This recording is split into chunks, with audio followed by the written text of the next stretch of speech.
Communiqué.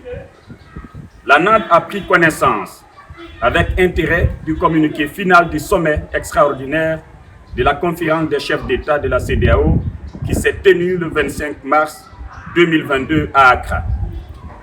Les manquements au processus de la transition mentionnés dans le communiqué sont ceux que la classe politique, notamment la NAD et le G58, n'a cessé de déplorer.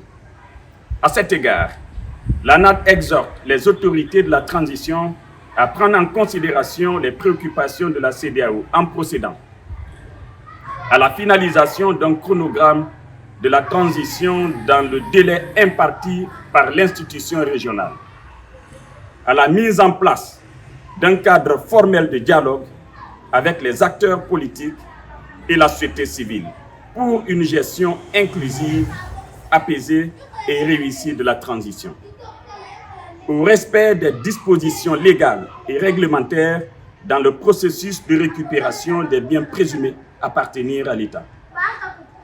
La NAD reconnaît que les crispations sociopolitiques que connaît notre pays rendent nécessaire et urgente l'intervention d'un facilitateur pour susciter et entretenir le dialogue entre toutes les parties prenantes. C'est pourquoi elle soutient la décision de la CEDEAO de nommer un facilitateur pour la Guinée. Face à la situation de grande fragilité de tous ordres de notre pays, dans une conjoncture mondiale pleine d'incertitudes, nous avons besoin de rassemblement. La NAD rappelle au CNRD la nécessité et l'urgence de publier la liste nominative de ses membres. C'est un acte important qui participe à la transparence et à la responsabilisation de la gestion des affaires publiques.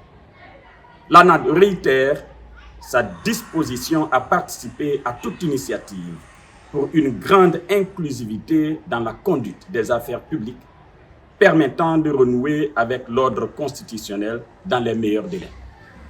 La NAD est aussi prête et déterminée pour user de tous les moyens légaux et légitimes pour défendre les droits et les libertés des Guinéens, à choisir ceux auxquels ils veulent confier le destin de la nation. Vers le 29 mars 2022, la plénière.